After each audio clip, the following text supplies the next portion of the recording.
So I'm Juliana Garaizar. I'm originally from Spain, but I started my career in Singapore. First as an international advisor for international trade, and then in banking with Citigroup. I started feeling that, banking was boring, that I needed more meaning to what I was doing, but I didn't know what it was. I went up to London to do my MBA to decide what was my next move, and I totally gravitated towards entrepreneurship.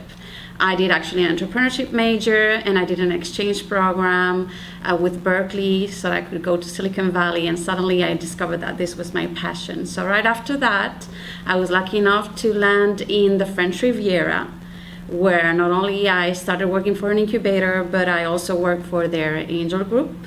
We also had the opportunity to create 6 sidecar funds. 2 of them I'm still involved with. Actually, one of them I'm the president of. And we started investing. The group was extremely international because many international people live in the French Riviera. So we invested in companies in Canada, in China, in Turkey, all over the place. That's how I got hooked. And then my husband moved to Houston. I moved with him, and I was lucky enough to be managing the Houston Angel Network, which is now the most active network in the US. Luck is a big factor. I think, you need to know who to network with. The most important part of being an angel investor is deal flow. And you need to get the best deal flow. And for that, you need to know who to network with. So being part of a good angel group is paramount. Then being an expert, I think, is the second most important thing. And if you're not an expert, you need to have access to that expertise because angel investing is extremely risky. So you need to make sure that you up your odds by, knowing what you're doing. And when you have a good group that knows what they're doing and they have specific sector expertise, that's really important. I think there's a lot of herd effect when you're investing in group. Suddenly, a lot of people might get excited about one deal and you don't even know why, but the more people get excited about it, suddenly the more people follow. So you need to be very cautious about that and follow your gut instinct because many of these deals are so early stage that actually it's a lot of matter of luck, about interaction between the team, how talented the team is, and you need to have a certain chemistry with the team too. So if your gut feeling is telling you not to go for it, don't go for it. No matter how popular the deal is. That would be what I've learned. It's a very risky business, so you need to be able to lose and accept that you can lose all your money in this. So that's why you need to have multiple companies and have a diversified portfolio.